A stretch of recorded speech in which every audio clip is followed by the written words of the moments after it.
Blog Talk Radio.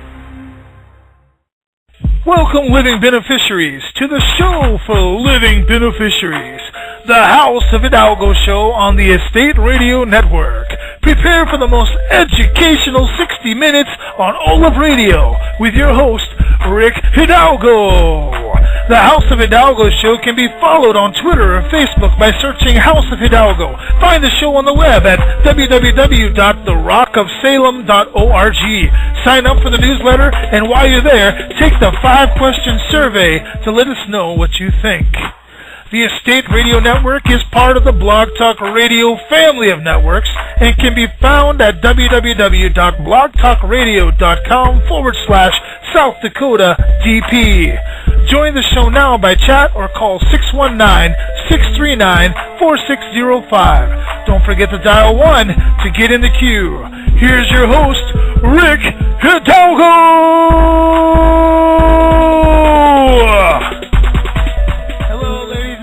This is Rick Hidalgo, the host of the House of Hidalgo show on the Estate Radio Network. We're really glad that you're able to join us today. It's another kind of cloudy-ish day here in South Dakota, but it's not cloudy on this radio station, I'll tell you that, because we're going to be getting some very interesting information, and we got another just really hot special show for you today. Kind of continuing on the line of the self-sustainability episodes that we've been doing. This is a continuation of those type of shows.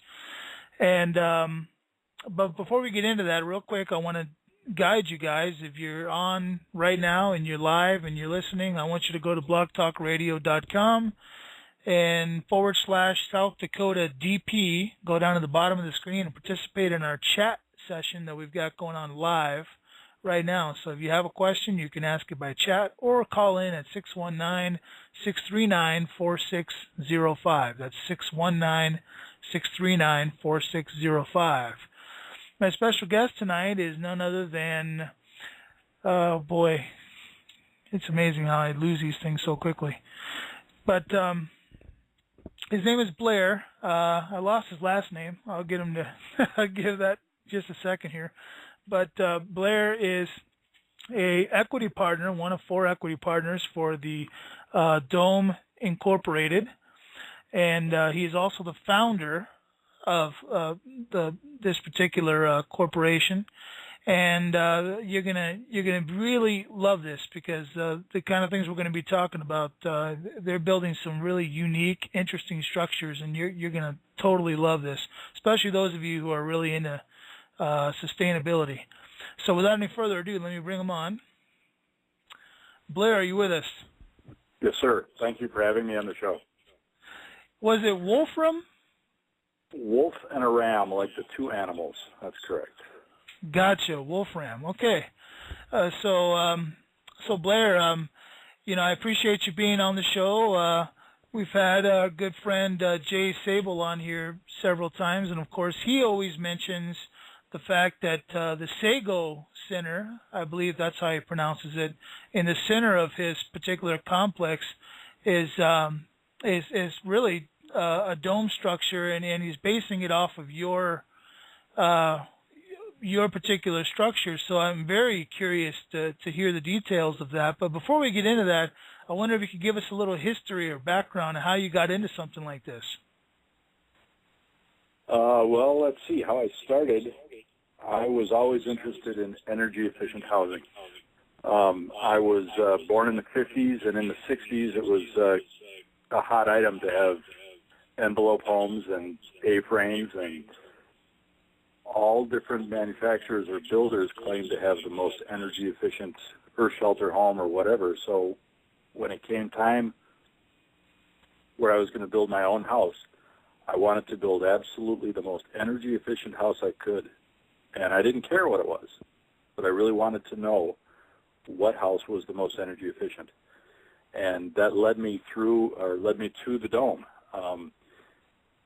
If you remember anything from 4th grade geometry, it may be that a sphere is the shape that has the greatest volume with the least surface area. So you can't build any larger of a home with less materials than a sphere or a dome, and the energy loss in a house is directly related to the exposed area of outside walls and roof. So it's pretty straightforward. In addition, because the dome is made of triangles, it's also the strongest building that you can build. The first thing I hear is, well, but nobody builds domes. Everybody builds square houses. And, you know, that's the exact opposite of what you should be thinking. If everybody's doing it and it's not as good as we can do, well, then why not? Why not build a dome? Right. So the very first dome home ever built, dome home, was 1960 in Carbondale, Illinois, outside of Southern Illinois University. And the very first square house ever built was probably 7,000 years ago. So this whole dome concept is somewhat new. It's a technology that's been added to housing. Back thousands of years ago, when nomads or old tribes, long before the civilization as we knew it, would travel, they would carry yurts, and they would carry round buildings with them because they could build a larger shelter with the same materials than a square. And they didn't even consider a square because, as a very simple comparison, if you had enough material to make 40 feet of walls for an enclosure, most people today would build a square. They would build 10, 20, 30, 40, and would build a 10 by 10 room. But if you took that same material, that same 40 feet, and put it in a circle, it would enclose 127 square feet of area. So you've increased your usable space by 27%, and because it's round, it's stronger than the square. So because nobody builds domes, we all build square. That's the wrong answer.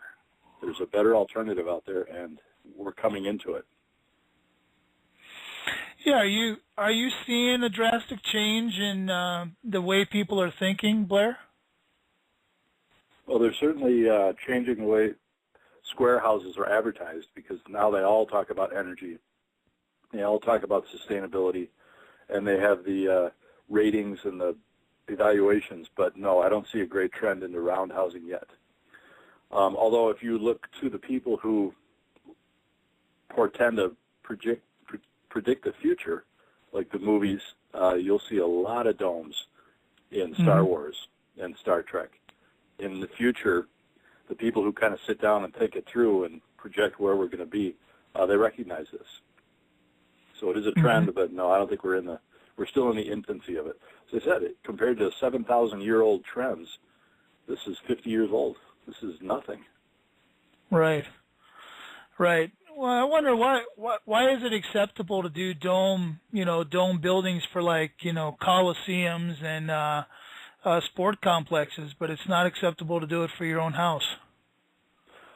Well, in an extreme situation like a professional sports stadium, the dome has the advantage of the free span capabilities. So it's easier to create a large, full-size football stadium with a dome than a flat roof.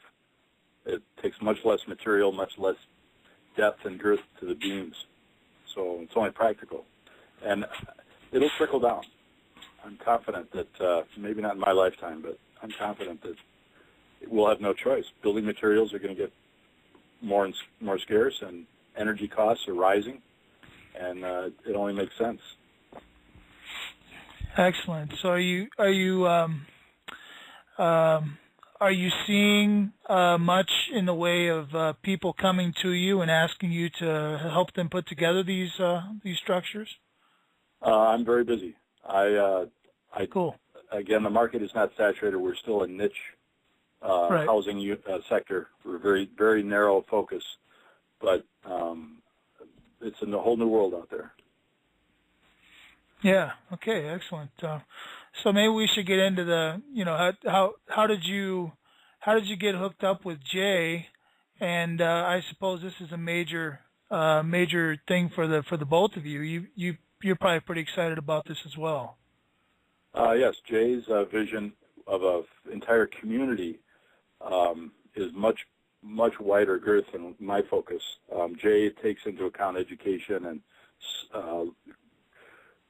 growing food on the property and an entire communal design. Right. Because I'm only about the shelter. And the community living, it's got to be protected. So the dome is very compatible with that. But, yeah, Jay's main building is a large geodesic dome, 75-foot diameter, and it's got a very unique cupola design where there's a room above the dome that cantilevers out, and it's a very unique design. So his vision is a lot wider than mine. I only know one thing. He's a much wider educated person than me. Sure. So what, where do you go? Where do you go from here, Blair? How do you build these things? Do you go out and buy? Somebody wanted to have you come out and build a dome for them because they see the advantage of it. How much space do you need? What's the how many of these things can you build on a lot, or what's the specs on this? Well, they use the same building materials as any other building. The trend today is to use more steel in housing, so you can make the frame of the dome, the superstructure, out of steel or wood. And you still use conventional materials that are available, like 2x6s, 2x12s, and plywood. But you just cut it into triangles, and you cut compound angles instead of square angles on the lumber. But everything else is almost the same. The function of the buildings, they have bathrooms and kitchens and bedrooms and living rooms. They have entertainment rooms, and they carpets and cabinets and sinks and toilets. So the lifestyle doesn't change. It just allows you more flexibility in your housing design and more efficiency. For example, just like the football stadiums, you don't need any posts or any walls to hold the roof up. So if you wanted to have a giant kitchen, it's very easy in a dome. There's nothing needed to hold the roof up. So you put a wall in where you want it, if you want it, as opposed to every 12 or 14 feet in a conventional home where they have that to hold up the roof trusses. We also have other advantages in that if you wanted to place windows on the surface of a sphere, you can create a panorama that literally wraps around you with glass. So if you have a view looking out over a lake or a shore or even in the woods where it's thick trees, you can surround yourself with the outdoors and yet be nice and cozy inside.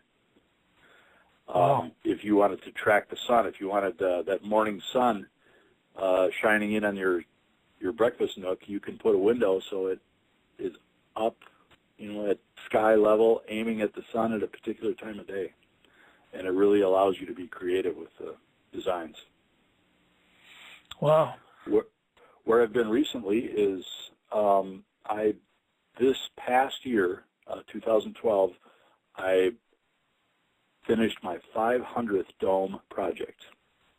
Wow. And I've had some incredible success. I have a dome research station built on the northern ice slope that was in cooperation with Copenhagen University. And on the theme of sustainability and energy efficiency, the purpose of this research station is an ice core drilling operation where the team from Copenhagen University drilled down into the ice a mile and a half, and 130,000 years of ice is trapped below the surface. And they pull up these cylindrical ice cores and shave them into poker chips, if you will, and they can examine the atmospheric carbon data that's trapped in the air bubbles in the ice. Wow. And it's fascinating to hear some of the results. Again, I was there for the dome, but the scientists were up there already in the drilling operation. And if I can direct people to a very interesting video, it's called NEEM, N-E-E-M, And Brian Williams from NBC Nightly News did 2 stories on it. And one of the things they discovered is that 130,000 years ago, when the ice first started accumulating at the base of on Greenland, the ambient temperature was 7 degrees warmer than it is today. And several times in the past 130,000 years, there has been climate change where in a matter of 2 years, the average annual climate changed 22 degrees. So wow.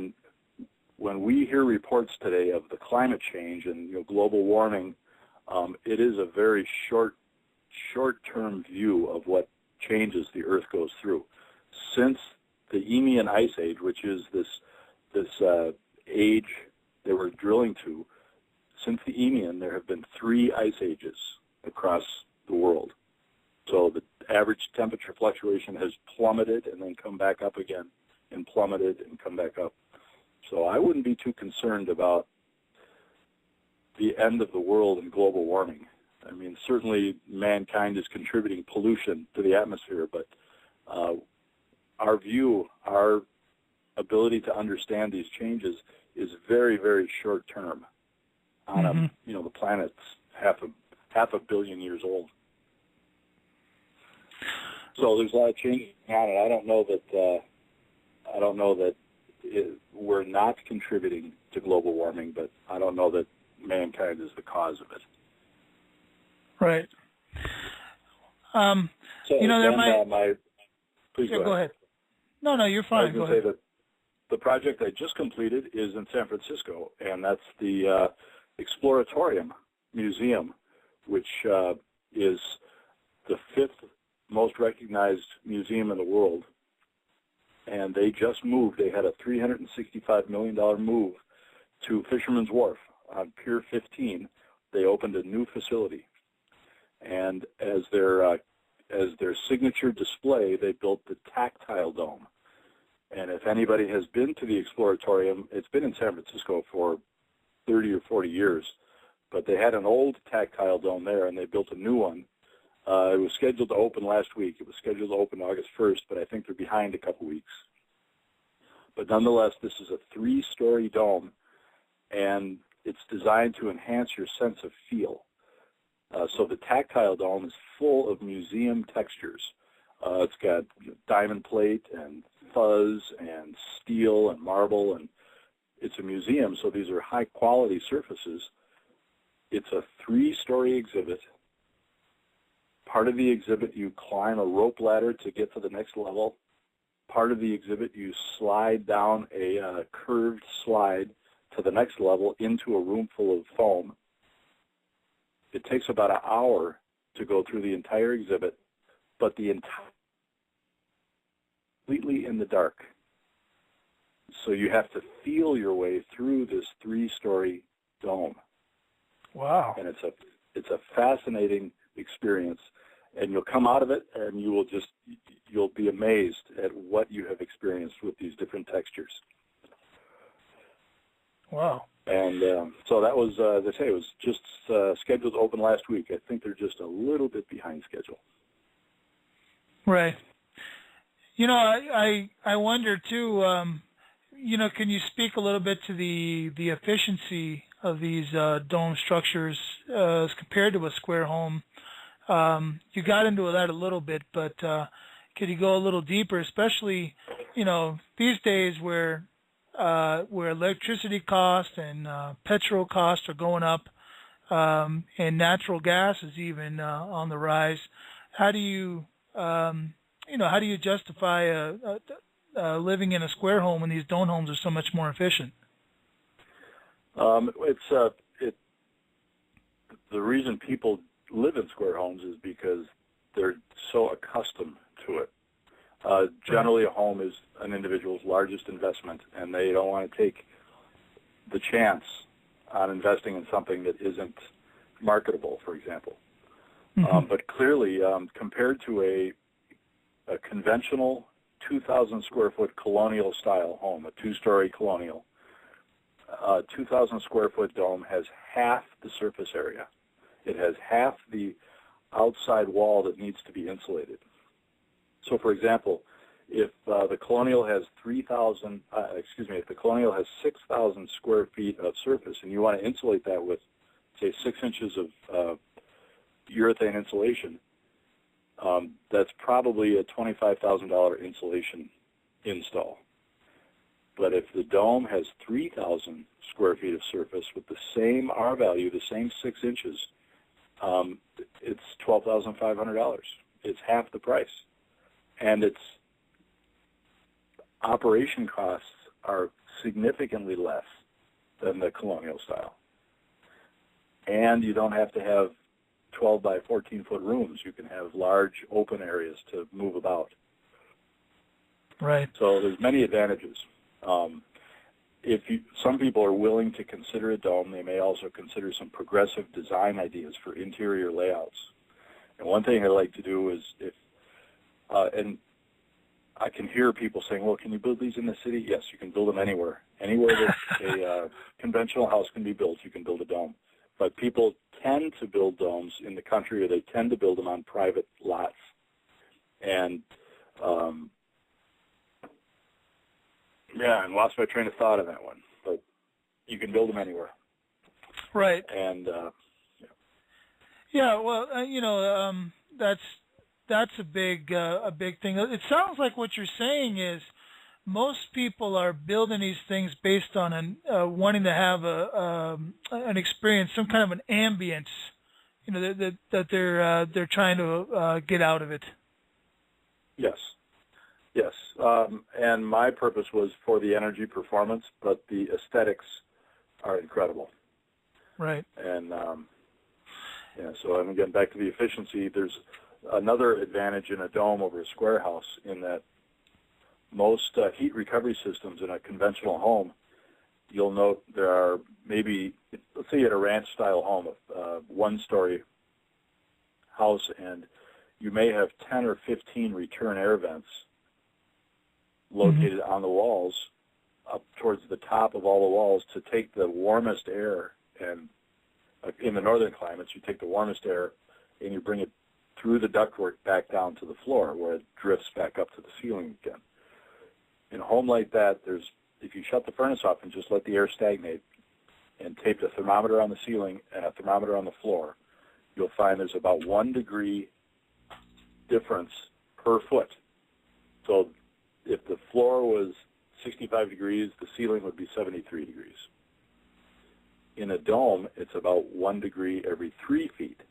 So there's a natural circulation in the dome that doesn't trap that air up against the ceiling, but allows it to circulate, and as it cools, as it stagnates, it will naturally fall back down and create a circulation. With the heating system, in order to grab that, let's say it was a 2,000 square foot ranch home, in order to isolate that 2,000 square cubic feet of warmest air, that's the 2,000 cubic feet up against the ceiling. They have the 12 or the 15 return air ducts to pull it down.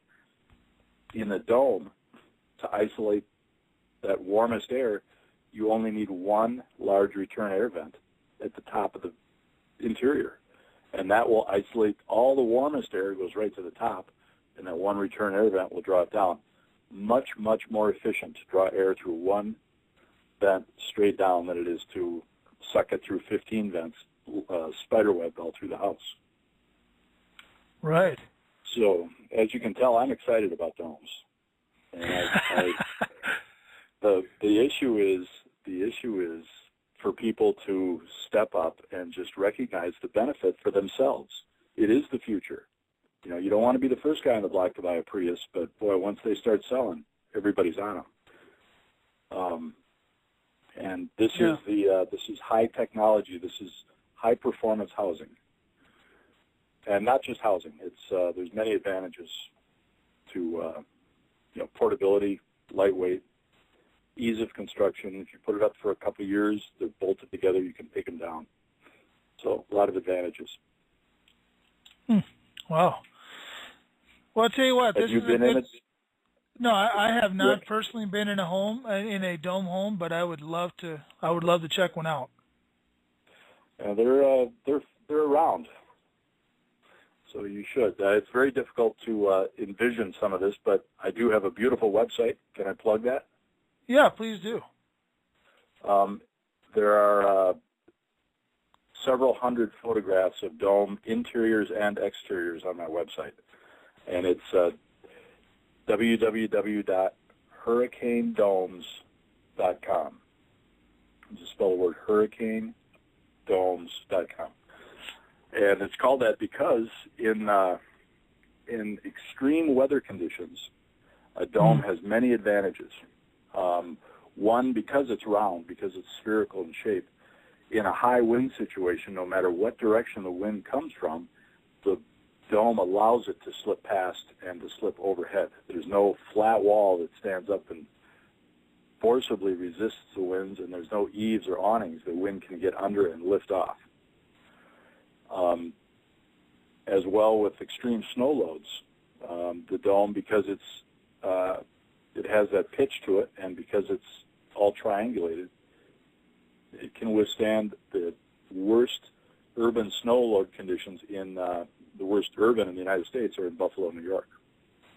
I do have the hurricane ratings on my systems for all the dome, or for all new home requirements in the most extreme hurricane building code is the Miami-Dade building code in Florida. Sure. And then everybody is thinking now that, well, what about tornadoes? And, well, the problem with the tornado is there's such incredible high winds that rapidly change directions, that there isn't a building made by anyone that can claim to be tornado-proof. So in a tornado, the best place to be is on high ground but underground. So we can't claim to be tornado-proof yet, but we're close. You know, that was actually the next place I was going to go, Blair. I was going to ask you, how about these people that are in these, these storm areas? So I'm glad you went there. Yes, and certainly it's by far the safest building you can be in. But in a tornado, there's so many forces that engineers haven't created a shape that they can claim is tornado-proof. Another issue with tornadoes is you get 200, 250 mile-an-hour winds, and you get these flying projectiles. And if they hit the wall, you have to be able to stop that. And it's very, very difficult to stop that kind of velocity. So, right. Again, if you have a tornado shelter is underground, that's the place to be. So I'll tell you what, this would be a good place to take a little 2-minute break if you need to get a glass of water or something, and we'll be right back. Thank you. Do you need an experienced editor to look over your short story, script, or novel? Do you need help building a platform or self-publishing your book? Are you on the cusp of realizing your dream, but you need someone to help you with those few extra steps? Are you a business in need of an established copy editor or copywriter? Dan O'Brien has more than a decade of experience in writing and publishing, and his rates are flexible. All that matters to Dan is the integrity of your artistic vision, and Dan can help you create the highest quality work possible. Please email Dan today at amalgamconsulting@gmail.com or visit his website, www.amalgamconsulting.com. That's AMALGAM consulting.com. Write Dan today. Start your dreams tomorrow. Do you have hopes, dreams, and goals, but don't know how to reach them? Do you wonder how you could do differently to achieve greater success at home or at work? Do you feel like something is holding you back from enjoying your life to the fullest? Are you fed up with status quo and ready for real and lasting life change? Are you wanting to start a business or expand an existing one? If the answer to any of these questions is yes, then you are ready for life coaching with Mr. Attitude. Mr. Attitude will stretch and grow you and take your life to a whole new level of success by equipping you with the tools to help you to accomplish more in less time, get and keep your priorities in line, gain greater happiness and joy, face your fears, plan for success, be more assertive and confident, overcome negative stress, deal with negative thinking, set goals you will achieve, and more. Mr. Attitude specializes in results producing. Life strategy coaching for the personal side of your life.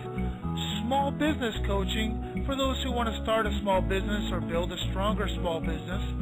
Trainer coaching for those who aspire to become a motivational professional speaker. Call today and reserve your appointment with greater success. 605-450-1955. That's 605-450-1955. Or email Bob at MrAttitudespeaks.com. That's MrAttitudespeaks.com. Mr. Attitude is committed to your success. All right, folks, we're back. This is the House of Hidalgo show with your host, Rick Hidalgo, and today I have Blair Wolfram on the program with me. Of course, he is the founder of Dome Incorporated, and we've been speaking with him about his domes. Very excitable man, especially when you start to mention domes. But I tell you what, Blair, I really appreciate this, and you're getting me excited too, because as I start to put together my particular vision, what I'd like to see, I'm kind of in there with Jay, and I see the use of the dome home very clearly. In fact, I happen to know that one of the growing groups of people in America today are the handicapped. And what group of people need more room than handicapped people getting around their home? I see a great fit in a dome home in handicap accessibility.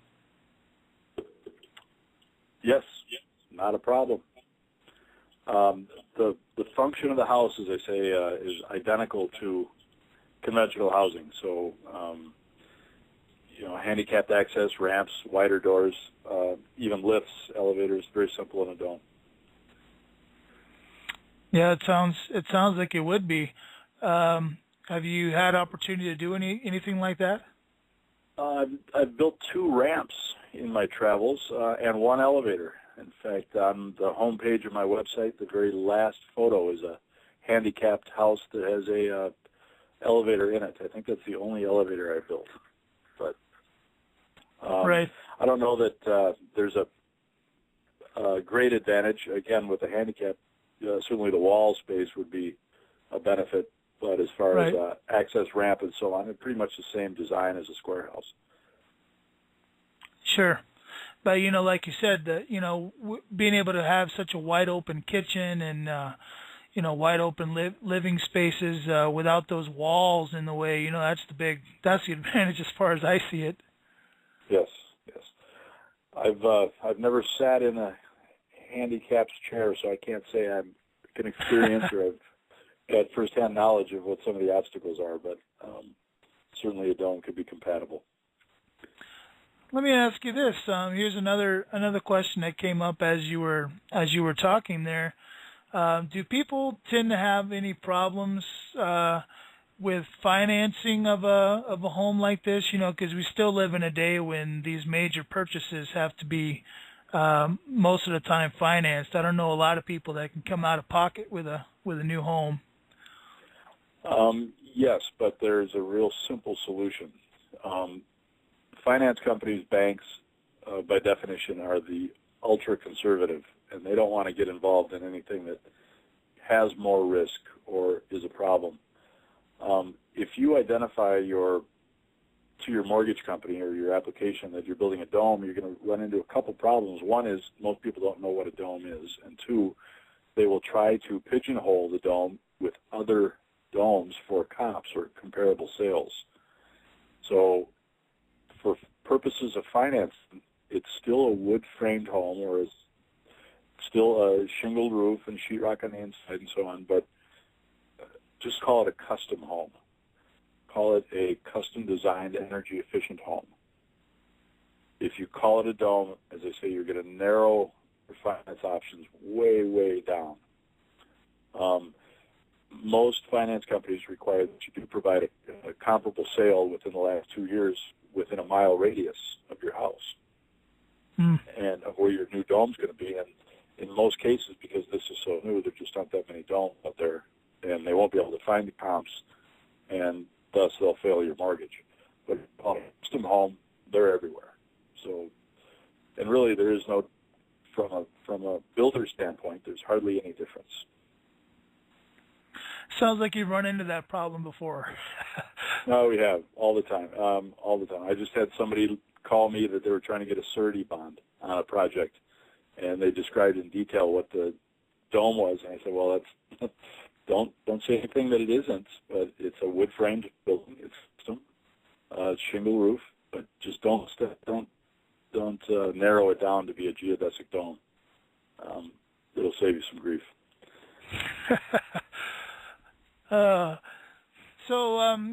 Let's have a little bit more fun here. What's been your favorite project so far? That's a question I don't know if I've been asked. I had a lot of fun once. I did an Earth Day display down in Chicago, right on the lakefront, and that was a lot of fun. Oh, one project I did. Everybody knows who the Latino soap opera star and singer Ricky Martin is. Oh, yeah. Ricky Martin has a very nice house on Miami Beach, and I built a sun cabana for Ricky on the roof of his mansion. And that was a 30-foot diameter aluminum dome with a very nice canvas sunbrella white roof on it. I stayed at Ricky's house for 5 nights, and he wanted to design the dome so it would look like Epcot Center at Walt Disney World. If you look at that big ball, that big sphere, Sure. It's truly geodesic, and each individual triangle on that sphere is raised into a shallow tetrahedron or into a pyramid. And Ricky really liked that, so that's how we designed that dome. Was we created tetrahedrons on the surface of the dome where we put the canvas shade, and that was kind of neat. Wow. So how'd you get to South Beach? I did a home show in Florida because of the hurricane ratings. Because I got my engineering certification that we can build a dome as the safest house on the bay on the Gulf. And so I went down to Florida and worked a number of home shows to promote the hurricane benefit. So not only in that hurricane does the shape of the dome allow the high winds to go past, no matter what direction that wind shift comes from. This is kind of a hard concept for people to follow, and I don't want to lose any legitimacy here, but when you have a square house sitting on shore and a dome sitting on shore next to it, the hurricane winds will blow across the dome at a slower speed than the square house. So the wind hitting the dome won't be as high as the wind hitting the square house. What? Let me explain. If you've ever walked downtown, if you've ever been in a large city where they have skyscrapers, you'll notice if there's even the slightest breeze, the wind, when you walk up to the front door of a high-rise, a lot of times you'll feel a suction and you'll feel a gust of wind right when you get to the door. Have you ever noticed that? Yeah. It happens in the big cities all the time, Minneapolis, Chicago, wherever. What happens is if you have an air mass of moving across the country, and let's say that this air mass, this cell is 30 miles across, and this big mass of air, of weather, is moving at a constant speed, 30 miles an hour, and then it comes across an obstruction like a building. The building doesn't slow down the wind. The building causes the wind to accelerate so that the air keeps its place in that mass. So if you have a skyscraper and this 30-mile-an-hour wind comes in, the air that is moved out of the way, that's deflected by the skyscraper, because it has a greater distance to travel around the building rather than in the straight line which it was traveling, it has to speed up to get around it to maintain its place. Does that make sense? That's interesting science. So when you have a dome, the surface area around the building is less than the surface area around the square building. So if you had 120 feet from one side of the square building to the other side, you only have 80 feet from one side of the dome to the other side. So when the wind accelerates to maintain its place in the mass, it doesn't have to accelerate as fast when it goes around a dome. So not only is the dome stronger, but it doesn't have as great a force to resist. Wow. So it's like magic. Yeah, that's good. That's good stuff. That's another great reason for a dome home on the beach. Absolutely, absolutely. One of my contemporaries is Joseph Clinton, and he, back in the 70s, built a lot of dome portable buildings down in South Carolina and on the beach areas in the Atlantic Ocean, and it was very popular. Easy to move, lightweight, easy to put up, easy to take down, and then very, very resistant to the winds. So these homes are literally, retractable, where you can actually take them with you somewhere else? If they're designed for that, yes. Most of the time, that's not the case. If you wanted a portable building and you designed it as such, certainly. But when you start shingling a building and insulating it, you really take away the portability of it. Right. But, the superstructure of many domes now are steel, and they just bolt together. When you apply the roof sheathing, usually it's plywood and it's held on with screws. And so you could take the screws out and remove the plywood. But when you get to the point where you're putting in glass and you're putting in shingles, you're putting the building on you need to put it on footings because of all that weight, and then you've got concrete. And the more permanent you make it, the more difficult it's going to be to ever take it apart. Right. So somebody, say somebody is listening to the program, and they're really, really getting excited about a dome home, and they want to contact you. What's kind of step one, Blair? I mean, do you do the designing yourself? First thing, people need three things to build a dome. They need a place to put it. They need somebody to build it. Of course, they can build it themselves, maybe, and they need a way to finance it or afford it or fund it. So to start a plan, to start a design, you really need to know where the dome is going to be. You need to have the land selected. If it's a permanent building, you need to have the land selected. And the first thing we do is go to the building site and determine the center of the building and then the view. So no doubt you'll have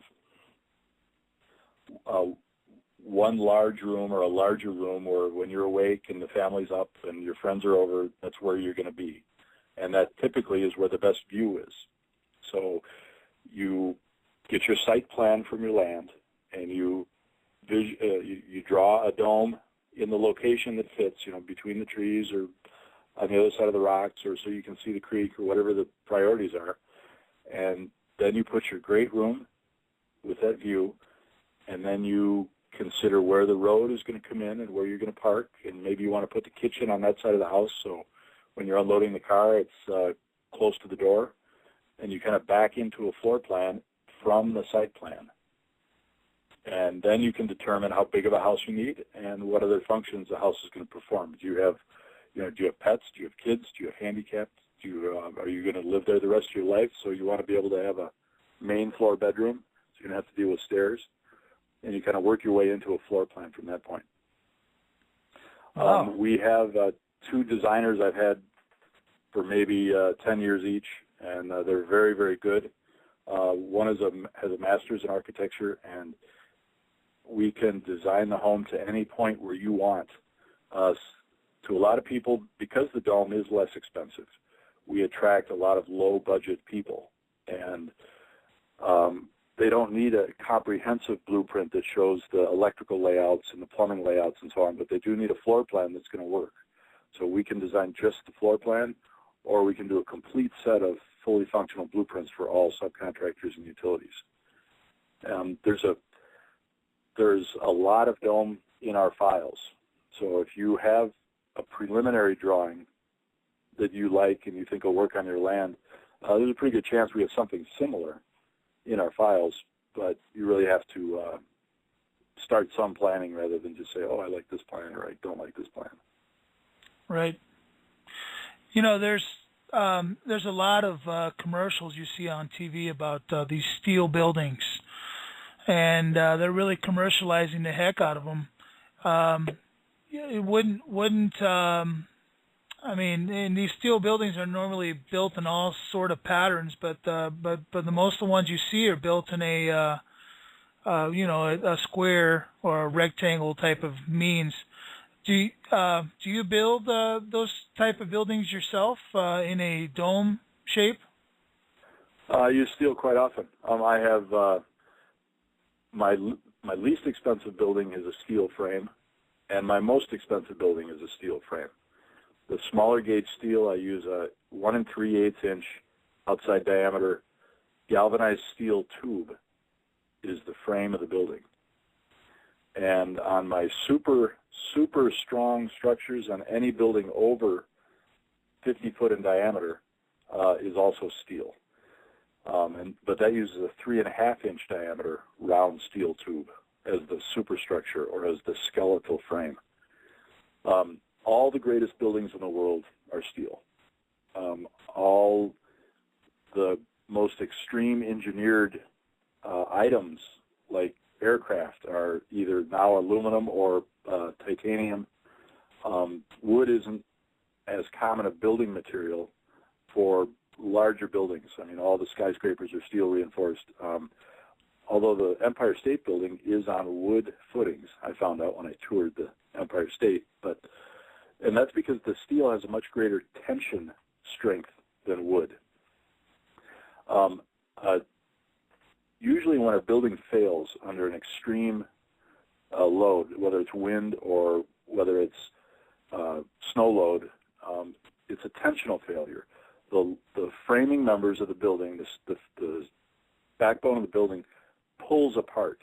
So, for example, in an old barn in the North Country that collapses under a snow load, what happens is the snow starts to build up on the roof, and then the sidewalls start to bow out because of the weight. And at some point, if the load is too heavy, that sidewall will snap apart. And what that is, that's a tensional failure. That's the wood is pulling apart from itself and failing. A 2x6 compared to my 1 3/8 inch diameter steel tube, my steel tube has 18 times more strength and tension than a 2x6. So there's great advantages to steel. There's great advantages to metal. It's not as easy to work with for a guy out in the woods. I mean, that's why log homes became log homes, is because people walked out in the woods and they said, well, there's a round tree, let's knock that one down. And they could do that with their tools. So it takes a little more machining to make the steel work, but it's got incredible advantages. And I think because of the strength, a steel frame dome is a lot less expensive than a wood frame dome of the same size. But wood has advantages in that it's easy to nail into. It's easy to nail on plywood. If people want to run a wire through the wood, it's real simple. If you're willing to learn a new technique, the steel can be very friendly as well. So I have to mention, I see we're running tight on time here, but I have to mention that in 2 weeks, the greatest accumulation of domes ever is going to take place in Nevada. Really? Where's that at? There's a great event out in the desert in Black Rock City, Nevada, and it's called Burning Man. And Burning Man is an art festival that has many different themes and many, many different events going on. It's an entire new world. It's the world's largest leave no trace event. So everybody goes out there and they don't leave any trace that they've been there. There's no litter. There's no once everybody clears out, there's 50,000 people. Once they all clear out, you can't tell that they were there. But the housing of choice is the geodesic dome. People take these domes and they cover them in parachutes, and they cover them in art cloth, and they cover them in sailcloth, and they make beautiful, beautiful displays. On my website, hurricanedomes.com, there is, under the photo section, there are about 30 or 40 photographs of domes at Burning Man. And I just have to say that when I first saw that, when I first visited that event, it was like Christmas for me, because there were domes everywhere. Wow. What else can I say about the domes? The premise of the dome, the reason it came about, was Buckminster Fuller, who's credited with inventing the domes, looked to nature to see the structure, the basic element of structure in nature. And he identified the tetrahedron, which to you and me is a three-sided pyramid, as opposed to, but it's really got four sides because the base of it is also a triangle. But Bucky took the tetrahedron and all the other platonic solids, which is the icosahedron and the dodecahedron and the cube and the octahedron, and he subdivided them into greater triangles and created the geodesic dome. And it's a reflection of nature. His whole premise was you can do so much more with so much less. So he identified all the strengths and all the energy advantages and the beauty of the simplicity in nature and what nature naturally will bring to the table if you're looking for shelter or structure.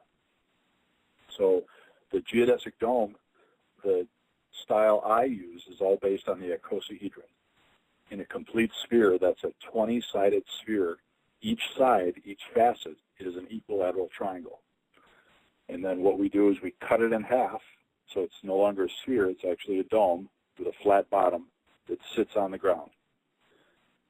If you have a limit on the size of the edge to correspond to common building materials, like a 4-foot by 8-foot sheet of plywood or a 8-foot 2x4, you can continually add more triangles and make the dome grow and grow and grow and make it as big as you want. As I say, the first dome home ever built was Bucky Fuller's house in Carbondale, Illinois, and there's a major restoration project they're trying to raise funds for right now. And if anybody's interested in looking into that, if you go to RBF Dome NFP, that's R. Buckminster Fuller Dome. NFP is not for profit. You can read about that ongoing project. And, the dome is a new concept. It's the house, clearly the house of tomorrow. It might be the house of today, but it's in its infancy, and it's going to be a great ride. I'm afraid I'm too old to be able to see it in its when it matures. Well, I mean, as I sit here and think about everything that you've said during this entire program, boy, I can't really understand why more houses of worship haven't come, calling on you. It just sounds like a perfect structure. Why wouldn't you want a dome? It sounds like a perfect meeting place for a service of that type. Have you done any churches or? Yes. Yeah. There are a number of dome houses of worship. There's another dome company, my friendly competition up the road here, who has on their website have shown 6 or 8. Their dome company is called Natural Spaces, and he's done a great number of dome churches.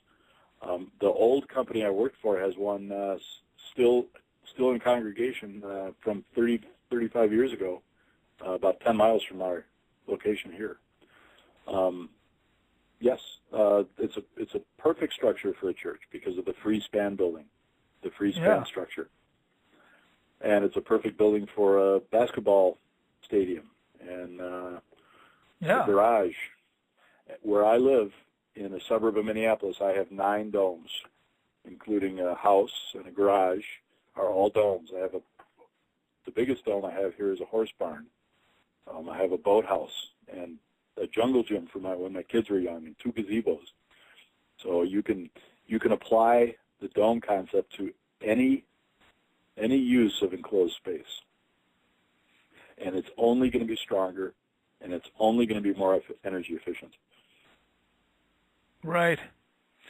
Yeah, 10-4. So, we ask you. We're down with about 4 minutes left to go in the program, and I already asked you, the really fun question: what's the most, what was the most fun that you had building a dome?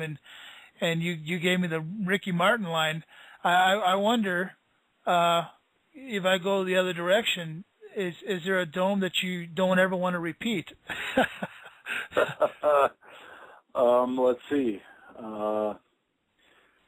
Well, there's no such thing as a dome question, so let me think about that. The one I don't want to repeat. I can't say that I've ever had a really bad experience with the dome. My home, the one I live in, is on the Mississippi River. It's a beautiful house, but it was the first dome I ever built, and for that reason, it was the worst dome I ever built. So I've learned, every time I build one, I learn something, every time. And this, my house is full of mistakes, but it was the first. So I can't say that there's one I really regret. There's a couple out there that really need my help, too. A portion of my business now is restoration and rebuilds and re-roofs. And there's, because, as I mentioned, unfortunately, we attract a lot of low-budget people who are a little bit too low, and they don't do the maintenance required, and so some of these homes are neglected. And there's a lot of domes now that are 50, 60, 70 years old that are being demolished and removed. About 2 years ago, one of the world's famous domes down in Antarctica was taken down. There was just completed, in fact, I just read this week that the Oklahoma City Gold Dome has been saved, but that was slated for demolition for a long time. There's a famous theater in L.A. It's the Century Theater is a geodesic dome, an old dome, and that's probably going to be demolished. So we're coming into a time where these domes that Buckminster Fuller developed, and they were novelties at the very start. They've been somewhat neglected. They need maintenance, and nobody wants to invest in them, so they're taking them down. There's a famous dome in Baton Rouge, Louisiana, that was a railroad, had a railroad turnstile inside of it, and they took that down about 2 years ago. So that's the bad news on the dome front, is some of these icons, some of these great architectural and engineering achievements, they're taking them down because they're getting rusty, and it's too bad. Yeah, might we one day see a dome cruise ship? Certainly you'll see dome cities floating in the ocean. The cruise ship, the only issue with that is they need to be hydrodynamic so that they can clip along in the water, and the dome would push too much water in front of it, as opposed to a hull that was shaped like an arrow or shaped like a slide. So probably not a cruise ship, but I don't know if we have time to discuss Buckminster Fuller's Cloud 9 concept. Well, we have a little bit of eligible overtime, so you go ahead with your story, sir. Go ahead. All right.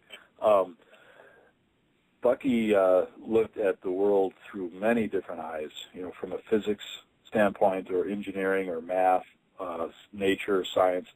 So much of what he saw is far beyond what we can comprehend. But he envisioned many things in the future, and it's very difficult to do.